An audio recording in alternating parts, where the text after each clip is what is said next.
Hello student, आज आपण lecture number 15मध्ये जेही चेन रूलचे एक्झाम्पल बाकी होते ते एक्झाम्पल्स आणि डेरिव्हेटिव्हचं एक ॲप्लिकेशन आहे. डेरिव्हेटिव्हला आपण रेट मेजर म्हणतो, ते ॲप्लिकेशनसुद्धा लर्न करणार. ठीक आहे. मग हे ॲप्लिकेशन डेरिव्हेटिव्हला रेट का म्हणायचं किंवा रेट म्हणजेच काय हे आपण या ग्राफच्या मदतीने समजून घेणार आहे. ठीक आहे. तर फर्स्ट ऑफ ऑल आपण काय करू की जो एक्स ॲक्सिस असतो त्या एक्स ॲक्सिसवर मी टाईम डिनोट करतो किंवा एक्स ॲक्सिसच्या अलॉंग मी टाईम लिहितो, वाय ॲक्सिसच्या अलॉंग मी डिस्प्लेसमेंट डिनोट करतो. ठीक आहे. तर याला म्हणतात displacement versus time graph. Okay. तर आता आपण जे एक्झाम्पल घेणार आहे त्या एक्झाम्पलमध्ये पहा, टाईम जर 0 असेल तर पार्टिकल कितीने हालचाल झालेली आहे, पार्टिकलची हालचालच झालेली नाही, म्हणजे पार्टिकल किती याच ठिकाणी आलेला आहे, म्हणजेच पार्टिकलला रेस्टला आहे.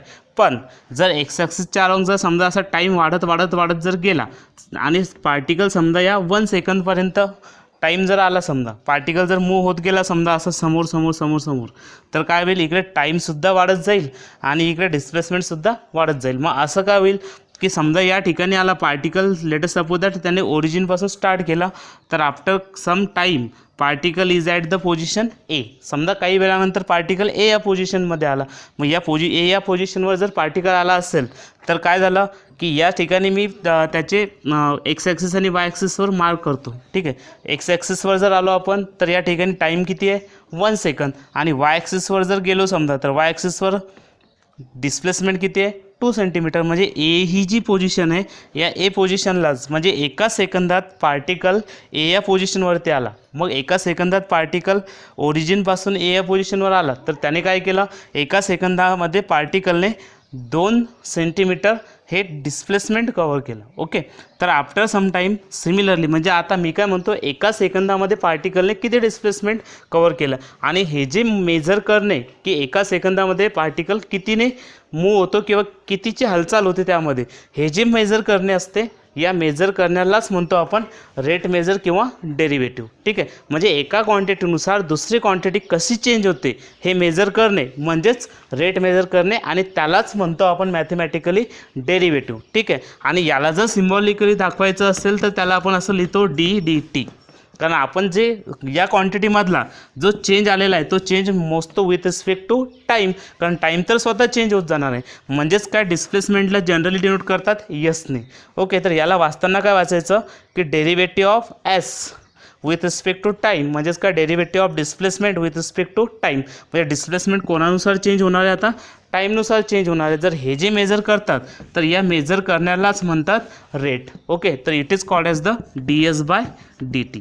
याला काय म्हणायचं, ds/dt. मग आता जसं टाईमनुसार पार्टिकल काय करतो, त्याची पोझिशन बदलतो. लेटेस्ट सपोज दॅट या ठिकाणी परत आता ए या पोझिशनवरून पार्टिकल जर बी या पोझिशनवर आला तर काय झालेलं आहे त्यामधला आपल्याला चेंज समजतो की या ठिकाणी 1 सेकंदमध्ये, एका सेकंदामध्ये पार्टिकल जर 2 सेंटीमीटर कवर करत असेल तर तो 2 सेकंदामध्ये किती कवर करेल. साहजिकच तुम्ही पण सांगू शकता की 2 सेकंदामध्ये तो 4 सेंटीमीटर कवर करेल. ठीक आहे. तर तेच झालेलं आहे, ए या पोझिशनवरून पार्टिकल जर बी या पोझिशनपर्यंत मूव्ह झाला असेल म्हणजे त्याला किती वेळ लागला आहे, इकडे 1 सेकंद वाढला समजा, म्हणजे एका सेकंदावरून या सेकंदावर, किंवा पूर्णच जर पोझिशन घेतली तर तो 2 सेकंदात पार्टिकल कुठे आला, बी या पोझिशनवरती आला. मग बी या पोझिशनवर त्याने कितीचं डिस्प्लेसमेंट कवर केलेलं आहे, तर ते कवर केलं त्याने 4 सेंटीमीटर. ठीक आहे. सिमिलरली आता जर समजा मी साधं एक्झाम्पल, एका सेकंदामध्ये पार्टिकल 2 सेंटीमीटर मूव्ह होत असेल तर तो 3 सेकंदात किती मूव्ह होईल. साहजिकच आहे, मल्टिप्लिकेशन करा, 3 × 2 जस्ट इट इज 6. कितीने, 6 सेंटीमीटरने तो मूव्ह होणार आहे. This is called as the rate measure और it is nothing but the derivative. ठीक आहे. आणि मॅथमॅटिकली आपण त्याला कसं डिनोट करतो हे फिजिक्समध्ये खूप इम्पॉर्टंट आहे. मग त्यासाठी आपल्याला त्याला डिनोट करायचं असतं. लेट अस सपोज दॅट सांगणार, if smallest denote the linear displacement of a moving particle with respect to time. Okay. परत एकदा मी सांगतो पहा, yes denote the linear displacement of a moving particle with respect to time T. म्हणजेच काय, तो particle टाईमनुसार काय करतो, त्याची पोझिशन चेंज करतो, किंवा तो पार्टिकल हा नेहमीकरता मूव्हिंग असणार, तो एका ठिकाणी थांबणार नाही. मग जसा जसा टाईम वाढत जाईल तसं त्याचं डिस्प्लेसमेंटसुद्धा वाढत जाईल. असं जर होत असेल समजा तर आपण म्हणतो की तो जो डिस्प्लेसमेंट किंवा तो जो यस असणार आहे तो कोणावर डिपेंड आहे, टाईमवर आहे, म्हणजे जसा जसा टाईम वाढत जाईल तसं तसं ते डिस्प्लेसमेंटसुद्धा वाढत जाईल. म्हणजे यसला नेहमी करता मॅथमॅटिक्समध्ये आणि फिजिक्समध्ये सुद्धा yes is always denoted by the quantity that is displacement. Okay, तर यसला आपण नेहमी करता डिस्प्लेसमेंटच म्हणतो, यानंतर नेहमी करता लक्षात ठेवा. ओके, तर S is equals to F of T, म्हणजे S is a function of time. म्हणजे displacement is a function of time म्हणजेच काय की डिस्प्लेसमेंट हा चेंज होतो अकॉर्डिंग टू टाईम. म्हणजे जसा जसा टाईम वाढत जाईल तसं तसं डिस्प्लेसमेंटसुद्धा वाढत जाईल किंवा कमी होत जाईल, ते डिपेंड करते कंडिशनवर.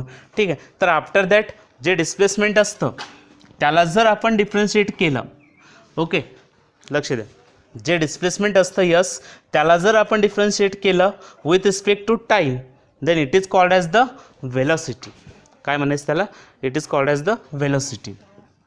त्याला तुम्ही वेक्टर क्वांटिटी वगैरे हे तुम्हाला स्केलर अँड वेक्टर्समध्येच लर्न करायला मिळेल की वेक्टर क्वांटिटी आणि स्केलर क्वांटिटी म्हणजे काय.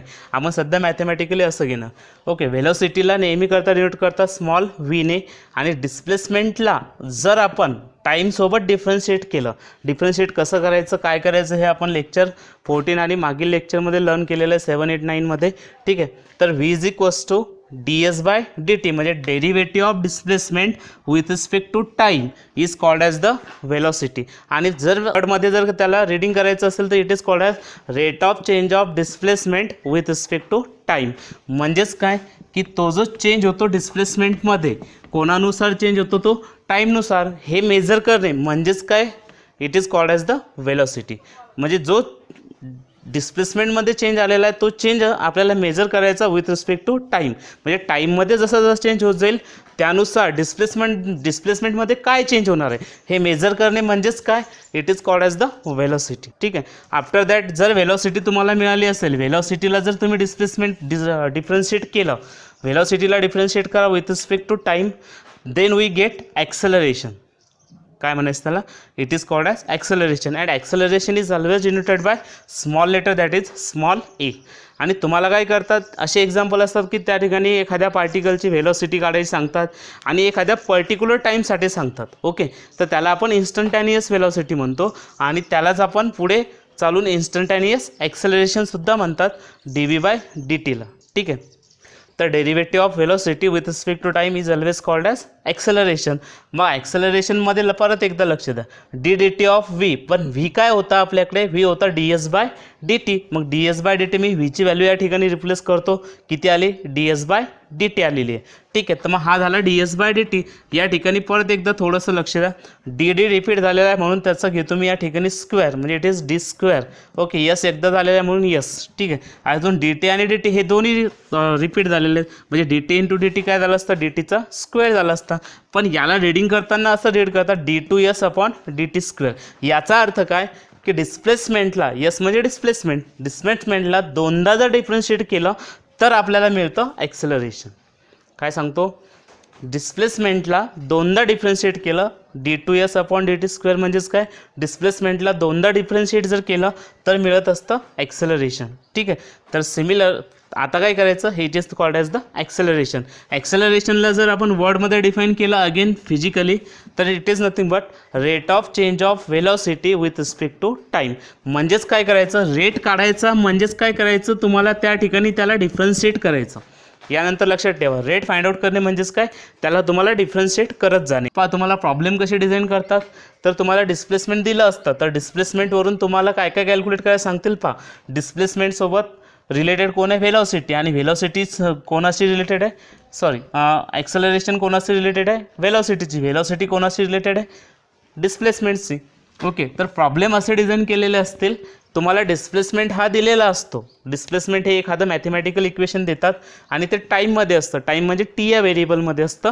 मग यस जर तुम्हाला दिला असेल किंवा डिस्प्लेसमेंट जर तुम्हाला दिलं असेल तर त्यावरून तुम्हाला व्हेलॉसिटी कॅल्क्युलेट करायची सांगतात, आणि व्हेलॉसिटी जर तुम्हाला मिळत असेल तर व्हेलॉसिटीवरून तुम्हाला ॲक्सेलरेशन कॅल्क्युलेट करायचं सांगतात. म्हणजे जर डिस्प्लेसमेंट दिलं असेल त्यावरून व्हेलॉसिटी कशी काढायची, तर त्या डिस्प्लेसमेंट क्वांटिटीला तुम्हाला डिफरन्शिएट करायचं, म्हणजे त्याचा डेरिव्हेटिव्ह काढायचा विथ रिस्पेक्ट टू टाईम. पण आफ्टर दॅट जर व्हेलॉसिटी तुम्हाला माहीत असेल, तर त्या व्हेलॉसिटीवरून तुम्हाला ॲक्सेलरेशन कसं काढायचं, तर ते इथं समजतं की या व्हेलॉसिटीला जर डिफरन्शिएट केलं तर आपल्याला ॲक्सेलरेशन भेटतं. म्हणून अशा वेळेस तुम्हाला एक्झाम्पल जर सॉल्व करायचे असतील तर व्हेलॉसिटीला डिफरन्शिएट करा with respect to time, automatic तुम्हाला ॲक्सेलरेशन भेटून जाईल. आधी क्वेश्चन्स व्यवस्थित अंडरस्टँड करून घेऊ, नंतर त्याला मी सॉल्व करून सांगतो कसं सॉल्व करायचं वगैरे. ठीक आहे. A particle is moving in such a way that it's displacement small S. Okay, displacement small एसने डिनोट करतो आपण, आणि ते डिस्प्लेसमेंट स्मॉल एस हे दिलेलं आहे at time T. Okay, yes हे डिस्प्लेसमेंट तुम्हाला ॲट टाईम टीमध्ये पहा कसं दिलेलं आहे. दॅट इज गिवन बाय, म्हणजे डिस्प्लेसमेंट दिलेलं आहे, डिस्प्लेसमेंट हे या इक्वेशनमध्ये दिलेलं आहे. यस इज इक्वल्स टू किती, 2t² + 5t + 20 असं तुम्हाला डिस्प्लेसमेंटचं इक्वेशन दिलेलं आहे. तर त्यावरून तुम्हाला कॅल्क्युलेट काय काय करायला सांगतात पहा. Find the velocity and acceleration after time T is equals to 2 second, म्हणजे 2 सेकंदानंतर व्हेलॉसिटी किती असेल आणि ॲक्सेलरेशन किती असेल. After time T is equals to 2 second, तुम्हाला व्हेलॉसिटी आणि ॲक्सेलरेशन किती असणार आहे हे कॅल्क्युलेट करायचं. मग आता ते कॅल्क्युलेट कसं करतो आपण लक्ष द्या. मी आधीच सांगितलं होतं, जर डिस्प्लेसमेंट एखाद्या पार्टिकलचं दिलं असेल यस, तर त्याचा derivative with respect to time म्हणजे ds/dt जर कॅल्क्युलेट केला तर आपल्याला भेटत होतं it is nothing but the velocity. Okay, आणि ही जी व्हेलॉसिटी ती आता कॅल्क्युलेट करायला सांगितली after time T is equals to 2 second, म्हणजे हे जे व्हेलॉसिटी मिळालेलं आहे at time T is equals to 2 second आपल्याला कॅल्क्युलेट करायचं आहे. म्हणजे यस तर दिलेला आहे, म्हणजे यसला जर आपण डिफरन्शिएट केलं विथ रिस्पेक्ट टू टाईम तर व्हेलॉसिटी भेटणार आहे. आणि जर एकदा व्हेलॉसिटी मिळाली आणि सांगितलं होतं की या व्हेलॉसिटीला जर डिफरन्शिएट केलं विथ रिस्पेक्ट टू टाईम तर आपल्याला मिळत होतं ॲक्सेलरेशन. ओके, काय भेटतं, व्हेलॉसिटीला जर डिफरन्शिएट केलं विथ रिस्पेक्ट टू टाईम तर ॲक्सेलरेशन भेटते. आणि हे ॲक्सेलरेशनसुद्धा आफ्टर टाईम किती, t is equals to 2 second आपल्याला कॅल्क्युलेट करायचं आहे. ठीक आहे. तर पहा आता प्रॉब्लेममध्ये कॅल्क्युलेशन्स वगैरे करू. जस्ट जेही तुम्हाला डिस्प्लेसमेंट फंक्शन दिलेलं आहे त्या डिस्प्लेसमेंट फंक्शनला मी नाव देतो. लेटस सपोज दॅट मी शॉर्टमध्ये सॉल्व करतो. Displacement is equals to, it is denoted by small s. ठीक आहे, डिस्प्लेसमेंट हे स्मॉल एसने दाखवतो आपण. किती, 2 times t² + 5 times t + 20. Okay, this is the displacement. सांगितलं होतं की डिस्प्लेसमेंटवरून व्हेलॉसिटी म्हणजे काय, rate of change of displacement with respect to time. Rate म्हणजेच डेरिव्हेटिव्ह. म्हणजे काय करायचं आपल्याला, या डिस्प्लेसमेंटला डिफरन्शिएट करायचं आहे with respect to time. Differentiating with respect to time small t. Okay, तुम्हाला समजण्यासाठी मी ब्रॅकेटमध्ये घेतो टी व्हेरिएबल. ओके, जर म्हणजे हे जे फंक्शन आलेलं आहे डिस्प्लेसमेंटवालं याला आपण डिफरन्शिएट करणार. मग याला जर डिफरन्शिएट केलं तर काय भेटते सांगितलं होतं, we get that is nothing but the velocity. व्हेलॉसिटीला डिनोट करतो आपण स्मॉल व्हीने and this is nothing but the ds/dt. मग आता आपल्याला डिफरन्शिएट करायचं या एसला म्हणजे या फंक्शनला. तर हे फंक्शन कसं डिफरन्शिएट केलं तर इट इज dd ऑफ, ठीक आहे, dd ऑफ किती, 2t². मी एसची व्हॅल्यू या ठिकाणी रिप्लेस करतो. 2t² + 5 times t + 20. जसं आपण एक्समधले फंक्शन डिफरन्शिएट करायचो तसेच या ठिकाणी टीमधले फंक्शन डिफरन्शिएट करायचे. त्या ठिकाणी आपण जे डिफरन्शिएशनचे फॉर्म्युले आणि एक्झाम्पल्स घेतले होते त्यामध्ये आपण एक्स हा व्हेरिएबल वापरला होता, पण या ठिकाणी एक्सच्या ऐवजी टी आलेला आहे. म्हणजे तो जो कन्सेप्ट होता बेसिक त्या कन्सेप्टनुसारच डेरिव्हेटिव्ह लिहायचे. फरक फक्त एवढा असणार, त्या ठिकाणी आपल्याला एक्स पाहायला भेटायचा, या ठिकाणी आपल्याला टी पाहायला भेटतो. ठीक आहे, तर आपण टीमध्ये आपण त्याचे डेरिव्हेटिव्ह काढणार आता. तर डिफरन्शिएट करताना माहीत आहे ॲडिशन असेल तर प्रत्येकाला डेरिव्हेटिव्ह आपण सेपरेट करतो. मग प्रत्येक टर्म्सला जर डेरिव्हेटिव्ह सेपरेट केला तर हा झाला असता dd of 2 times t² plus dd of 5 times t plus again dd of 20. अशा पद्धतीने. तर प्रत्येकाला माहिती आहे की 2 हा कॉन्स्टंट असेल किंवा एखाद्या फंक्शनसोबत जर 2 येत असेल किंवा कॉन्स्टंट येत असेल तर त्या कॉन्स्टंटचा डेरिव्हेटिव्ह घेत नाही आपण, त्याला साईडला घेतो. म्हणजे तो जो 2 आलेला आहे मी साईडला घेतो into derivative of it is t² plus again 5 is constant, त्यालासुद्धा मी आउटसाईड घेतो, इट इज dd ऑफ फक्त t. ओके, प्लस हा 20 तर कॉन्स्टंट झाला. कॉन्स्टंट म्हणजे एखादी संख्या, जर संख्या किंवा कॉन्स्टंट असेल तर त्याचा डेरिव्हेटिव्ह नेहमी करता 0 असतो, म्हणून मी त्या ठिकाणी 0 लिहितो. Okay, derivative of t² with respect to t. Already आपण हा फॉर्म्युला घेतला होता, ddx of x² with respect to x is nothing but the 2x. मग फरक काय झाला या ठिकाणी, फक्त इथे एक्स स्क्वेअर आहे, तर या ठिकाणी टी स्क्वेअर आलेला आहे, टी स्क्वेअर, आणि या ठिकाणी एकची जागा टीने घेतली, म्हणून आपण काय करायचं, जो फॉर्म्युला येतो तो फॉर्म्युला आपण टीमध्ये तयार करणार. म्हणजे derivative of t square with respect to T किती, 2 टाइम्स टी, म्हणून मी ते असं लिहितो 2 टाइम्स, हा जसाच्या तसाच इकडे टी स्क्वेअरचा डेरिव्हेटिव्ह येतो 2 times T plus 5 is again constant, म्हणून मी 5ला असंच ठेवतो, आणि derivative of T with respect to T किती येणार आहे तो, it is 1 plus 0 is constant, तो as it is 2 into 2 it is 4, हा टी सोबत आहे म्हणून मी सोबत लिहितो 4 times T plus it is equals plus it is 5.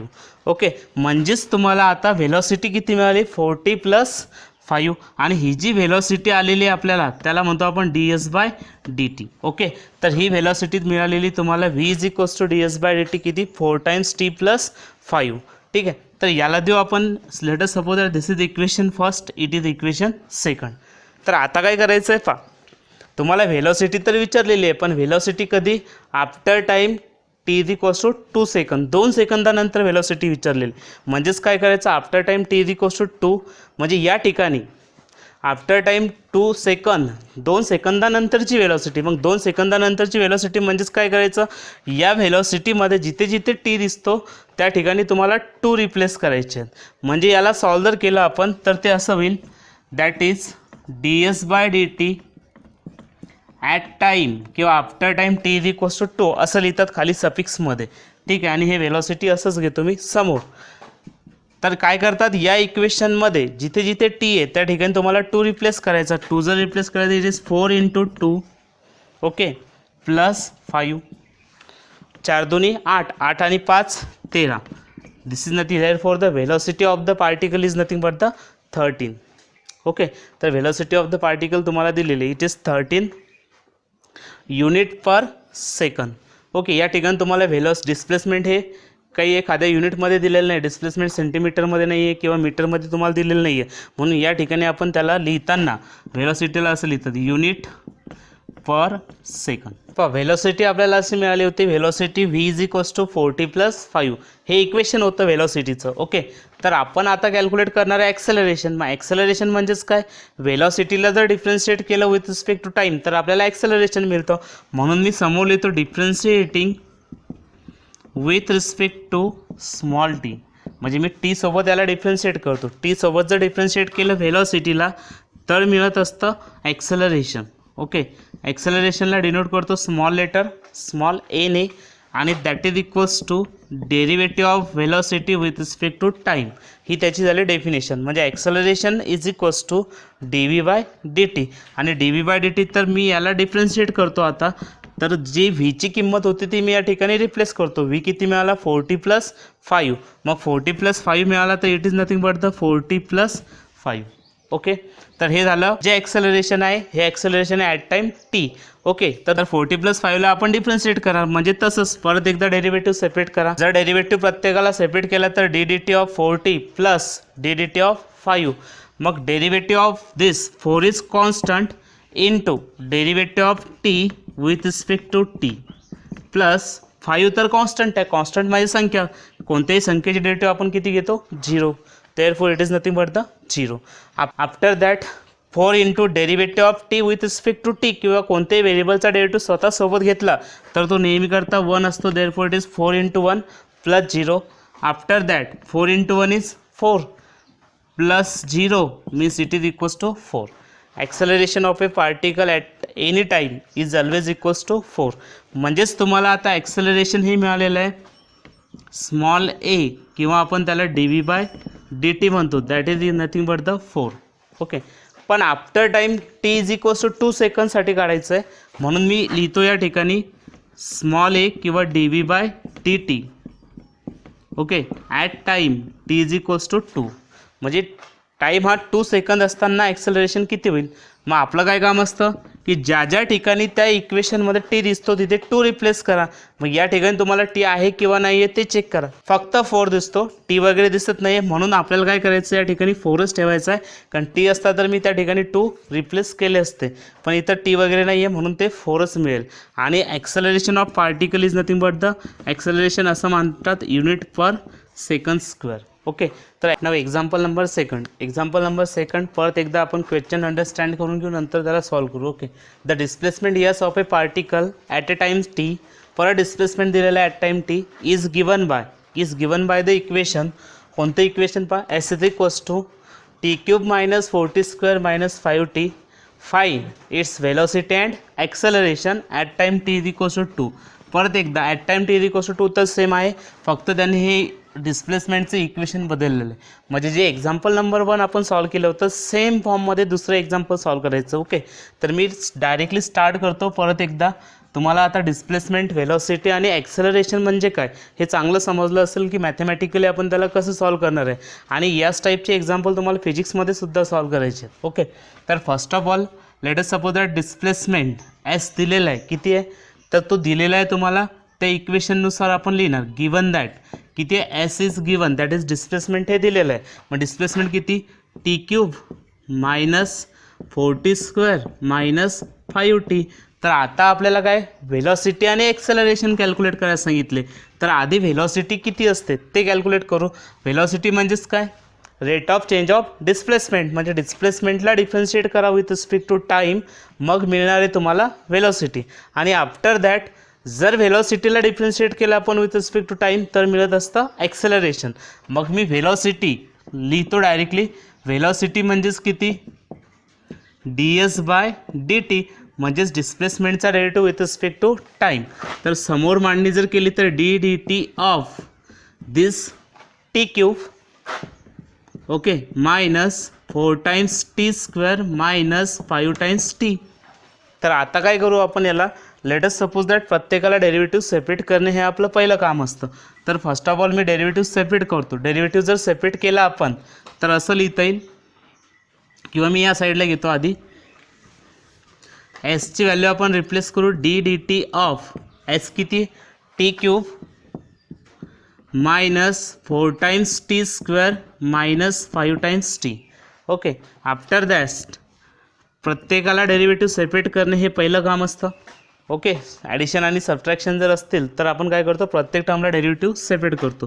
तर हा असता derivative of T cube minus again dt of it is 4 times t² minus dt of 5 times t. Clear.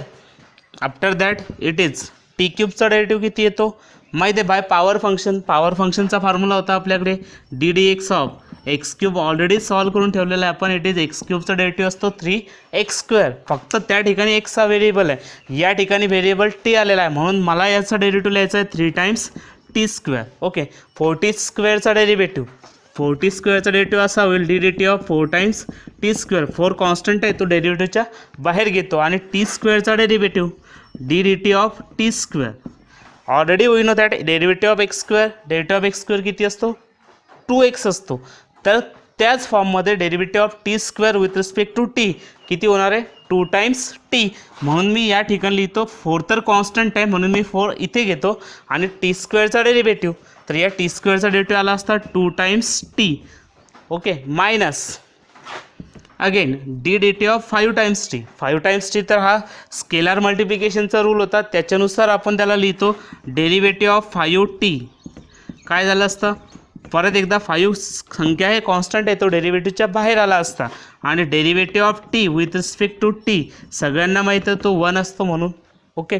तर आफ्टर दिस 5 तर कॉन्स्टंट आहे म्हणून तो डेरिव्हेटिव्हच्या बाहेर, आणि derivative of t with respect to t आत्ताच सांगितलं किती, 1, म्हणून मी या ठिकाणी लिहितो 1. After this 3t² minus 4 times 2t minus 5 into 1. Solve this now. It is 3t². Okay. 4 2 8 minus 8t, 5 into 1 is nothing but the -5. And velocity, तर आपल्याला velocity मिळालेली आहे. This velocity is now we have obtain, that is 3t² minus 8t minus 5. तर ही झाली आपली velocity of that particle at any time, small T. पण आपल्याला पाहिजे ॲट टाईम t = 2, म्हणून मी ही व्हेलॉसिटी आता कॅल्क्युलेट करतो ॲट टाईम t = 2. तर इथे सफिक्समध्ये असं लिहिलं तरी सुद्धा चालतं, किंवा असंही लिहा, काही फरक नाही पडणार, ds/dt ॲट टाईम t=2. म्हणजे काय करायचं, या व्हेलॉसिटीच्या इक्वेशनमध्ये किंवा फंक्शनमध्ये ज्या ज्या ठिकाणी टी हा टाईम येतो त्या ठिकाणी 2 रिप्लेस करायचे. म्हणजेच हे मिळालं असतं 3 × 2² - 8 × 2 - 5. ओके, जिथे जिथे टी होता तिथे तिथे 2 रिप्लेस केला आपण. आता 3 × 2² 4 - 8 × 2 it is just 16 - 5. Solve this. Okay, जर सॉल्व केलं तर हे झाले असते 4 × 3 = 12 - 16 - 5. Okay, 12 - 16 - 4 - 5 it is just -9. means velocity of that particle at time t is equals to 2 is -9 unit per second. तर velocity किती, -9 युनिट पर सेकंद. मी ॲक्सेलरेशनला शॉर्टमध्ये असं डिनोट करतो, small a is equals to dv/dt. Okay, velocity of particle at any time. तर velocity of particle at any time is given, that is 3t² - 8t - 5. Equation 1 मध्ये आहे.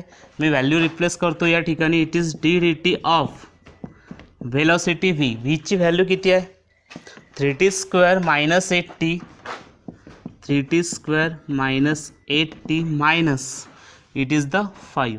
Okay, तर हे व्हेलॉसिटीचं function होतं किंवा इक्वेशन होतं. आफ्टर दॅट आता त्याला डिफरन्शिएट करा. मी थोडे डेरिव्हेटिव्ह डायरेक्ट लिहितो, कारण प्रिव्हियस लेक्चरमध्ये बऱ्याच वेळेस आपण डेरिव्हेटिव्ह कॅल्क्युलेट केलेले जातात.